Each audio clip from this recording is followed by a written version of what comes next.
तो आज बच्चों हम हरिवंश रॉय बच्चन के बारे में पढ़ेंगे। आपको पता है हरिवंश रॉय बच्चन अमिताभ बच्चन के पिताजी थे और वो हमारे देश के बहुत बड़े कवि थे। उनका जन्म, आपको सबसे पहला पेज निकालना है। उनका जन्म सन 1907 में इलाहाबाद में हुआ था, जिसको आज प्रयागराज के नाम से जाना जाता है। और उनकी जो प्रमुख रचनाएं हैं उनमें है मधुशाला, मधुबाला, मधुकलश, निशा निमंत्रण और भी बहुत सारी हैं। उसके अलावा उन्होंने कुछ अनुवाद भी किए हैं, जैसे जनगीता, मैकबेथ, हैमलेट। और उनका जो पूरा वाङ्मय है, यानी जो उनका पूरा रचनाएं हैं, वो बच्चन ग्रंथावली के नाम से 10 खंडों में प्रकाशित हो चुकी हैं, जानी जाती हैं। उनका जन्म मुंबई में 2003 में हुआ था।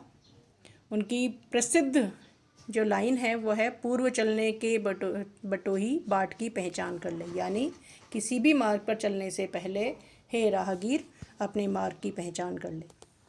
इसके आगे आप देखेंगे कि उनकी शिक्षा के बारे में, उनके कार्य के बारे में बताया है। 1942 से लेकर 52 तक 10 साल तक उन्होंने इलाहाबाद विश्वविद्यालय में प्राध्यापक मतलब कॉलेज लेक्चरर, और उसके बाद आकाशवाणी के साहित्यिक कार्यक्रमों से संबंधित जो उनके कार्यक्रम होते हैं उसमें, उसके बाद विदेश मंत्रालय में हिंदी विशेषज्ञ के तौर पर काम किया। दोनों महायुद्धों के बीच मध्य वर्ग के विक्षुब्ध दुखी विकल मन को बच्चन ने वाणी का वरदान दिया। यानी उनकी जो रचनाएं हैं उसमें किस समय की व्यथा है लोगों के जीवन की, मध्य वर्ग के लोगों के जीवन की कठिनाइयों के बारे में है, जब विश्व युद्ध था और प्रथम विश्व युद्ध था। उन्होंने छायावाद की लाक्षणिक वक्रता के बजाय सीधी सादी जीवंत भाषा और संवेदनसिक्त गीय शैली में अपनी बात कही। उनकी जो रचनाएं हैं उसमें बहुत ज़्यादा घुमा कर के बात नहीं कही गई है, उसको बहुत उन्होंने सीधे साधे साधारण भाषा में बोला है, और उसको गीय शैली में, यानी अगर आप उसे गाना चाहें, उस पर कोई म्यूज़िक बनाना चाहें तो उसमें संगीतात्मकता आप डाल सकते हैं। उनके जो शब्द हैं, रचना शक्ति है उनकी, वो इतनी ज़्यादा साधारण और सरल शब्दों से भरी है। यहाँ कविता बन व्यक्तिगत जीवन में घटी घटनाओं की सहज अनुभूति की ईमानदार अभिव्यक्ति बच्चन के यहाँ कविता बनकर प्रकट हुई। यानी जो उनके जीवन में घटा उसे भी उन्होंने कविता के माध्यम से प्रस्तुत किया। यह विशेषता हिंदी काव्य संसार में उनकी विलक्षण लोकप्रियता का मूल आधार है, और इसी की वजह से उनको पूरे अपने ही देश में नहीं, दूसरे देशों में भी प्रसिद्धि मिली। मध्ययुगीन फारसी के कवि उमर खय्याम का मस्तानापन हरिवंश रॉय बच्चन की प्रारंभिक कविताओं, विशेषकर मधुशाला में एक अद्भुत अर्थ विस्तार पाता है। ऐसे तो हम देखते हैं कि मधुशाला जो नाम है उसे हमें लगता है कि शायद कोई शराब की बात है, पर अगर आप उसे बहुत ध्यान से सुनेंगे, समझेंगे, तो आपको पता चलेगा कि उसमें जीवन के सभी, जन्म से लेकर मृत्यु तक के सभी जो जीवन में मनुष्य की घटित होता है, जो उसके जीवन की समस्याएं होती हैं, उन्हें लेखक ने बहुत ही साधारण शब्दों में बड़ी संजीदगी के साथ मधु के माध्यम से, शराब के माध्यम से, मधुशाला के माध्यम से प्रस्तुत किया है। जीवन एक तरह के का मधुकलश है। मधुकलश जिसके अंदर क्या भरा हुआ है? मधु भरा हुआ है, मधुरता भरी हुई है। दुनिया मधुशाला है। दुनिया एक ऐसी मधुशाला है जहाँ पर अच्छी चीज़ें हैं, सुखद अनुभूतियाँ हैं। कल्पना साकी है, जो हम कल्पना करते हैं, हम हमेशा अच्छी कल्पनाएं करते हैं, तो वो एक साकी के समान है, और कविता वह प्याला है जिसमें ढालकर जीवन पाठक को पिलाया जाता है।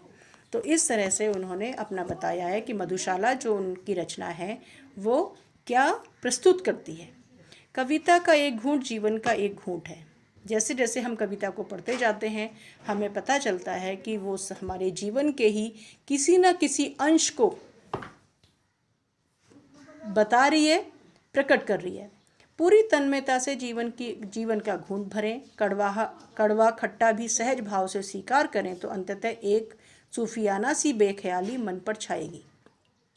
तो कवि के कहने का मतलब क्या है कि पूरी तन्मयता से जीवन का घूंट भरें, यानी हमारे जीवन में जो कुछ भी हमें अनुभव होता है, जो कुछ भी हम पाते हैं, जो कुछ भी हम महसूस करते हैं, जीते हैं, चाहे वे अनुभव हमारे खट्टे हों, मीठे हों, कड़वे हों, अच्छे हों, बुरे हों, हमें उन्हें अपने सहज भाव से ही स्वीकार करना चाहिए।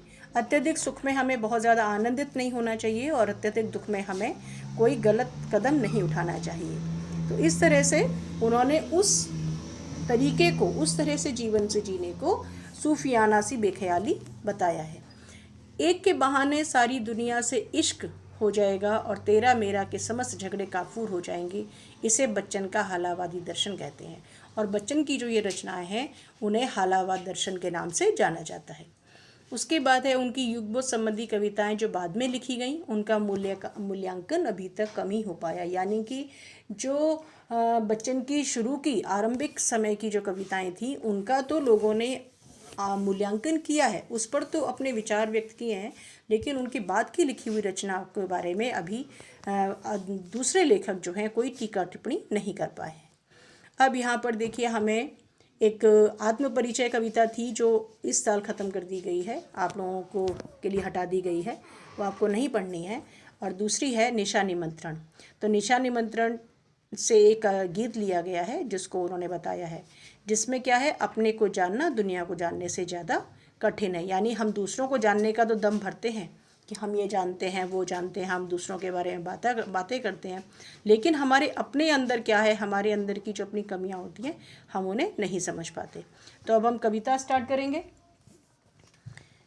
ठीक है। तो आप गीत कविता को खोलिए, ठीक है।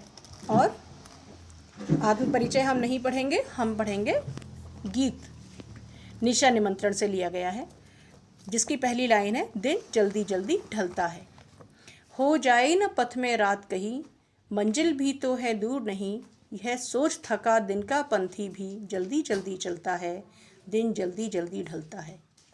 बच्चे प्रत्याशा में होंगे, नीड़ों से झांक रहे होंगे, यह ध्यान परों में चिड़िया के भरता कितनी चंचलता है, दिन जल्दी जल्दी ढलता है। मुझसे मिलने को कौन विकल, मैं हूँ किसके हित चंचल, यह प्रश्न शिथिल करता पद को, भरता उर में भेबलता है, दिन जल्दी जल्दी ढलता है। दिन जल्दी जल्दी ढलता है। अब हम सभी लोग देखते हैं कि जैसे जैसे दिन ढलने लगता है, संध्या होने लगती है, शाम होने लगती है, तो हमें अपने घर जाने की जल्दी होती है। कवि क्या कह रहे हैं, हो जाए न पथ में रात कहीं, मंजिल भी तो है दूर नहीं। कवि का कहना है कि पथ में कहीं रात नहीं हो जाए, इसके लिए समय के साथ ही मनुष्य को अपनी मंजिल के लिए, अपने घर के लिए प्रस्थान कर देना चाहिए। मंजिल भी तो है दूर नहीं, यह सोच थका दिन का पंथी भी। जो राहगीर होता है, या चाहे कोई ऑफिस में जाने वाले लोग हैं, काम पर जाने वाले लोग हैं, या कोई भी चिड़ियाएँ आपने देखा होगा, वो सुबह जाती हैं और शाम को फिर उड़ करके किसी एक दिशा की तरफ जाती हैं।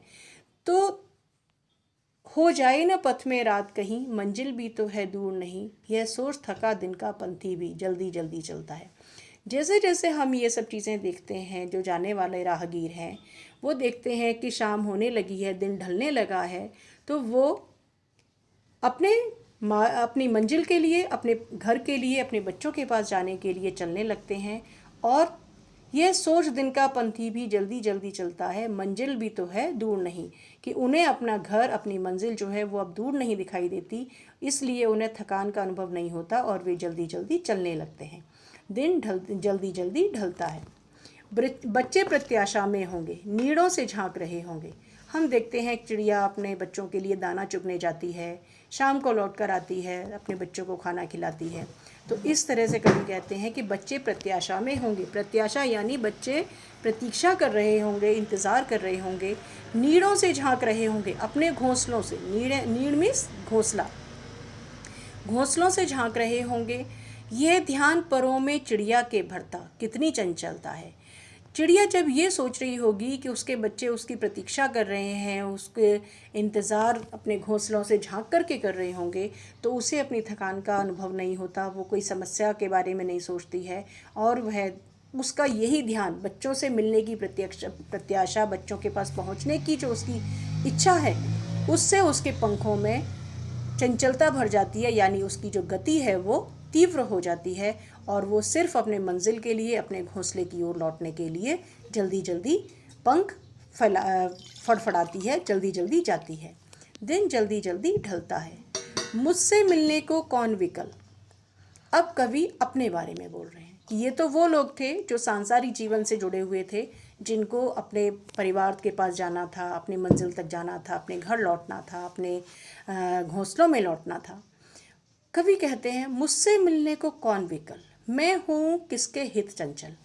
अब कवि अपने बारे में बोल रहे हैं कि मुझसे मिलने को कौन विकल, या अर्थात कवि के जीवन में ऐसा कोई नहीं है जिससे मिलने को या जिसे उनकी प्रतीक्षा हो। कौन विकल यानी बेकल, बेचैन, यानी मेरा प्रतीक्षा कौन कर रहा है, कौन मुझसे मिलना चाहता है।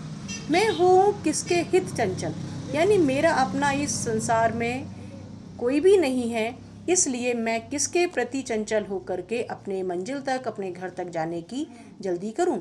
यह प्रश्न शिथिल करता पद को, और यही प्रश्न, क्योंकि मुझे किसी से मिलने की प्रतीक्षा नहीं है, कोई मेरी प्रतीक्षा नहीं कर रहा है, यह प्रश्न कवि को घर पहुंचने के लिए शिथिल कर देता है, उसके पैरों को धीमे कर देता है, रोक देता है, उसके पैरों को थकाता है। शिथिल करना मीन्स थकाना। भरता उर में विह्वलता है, लेकिन यही प्रश्न कि कौन मुझसे मिलने को विकल है और कौन, किसके लिए मैं चंचल हूँ, किसके लिए मैं जल्दी जाऊँ, उसके उर में, उर अर्थात हृदय, उसके हृदय में विह्वलता, बेचैनी भी भरता है। अर्थात एक तरफ तो कवि को घर जाने की जल्दी नहीं है क्योंकि उनसे कोई मिलना नहीं चाहता, और दूसरी तरफ कवि को इस बात का दुख भी है कि उनका अपना कोई नहीं है जिसके खातिर, जिसके लिए वो अपने घर जाने की जल्दी करे।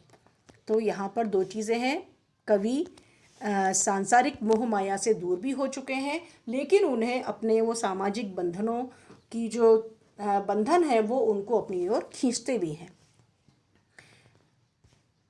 बस यहीं तक थी आपकी कविता, और इस तरह से ये एक छोटा सा गीत दिन जल्दी जल्दी ढलता है ये पूरा होता है। इसके बाद आपके प्रश्न उत्तर हैं, ये आपको हम बाद में कराएंगे।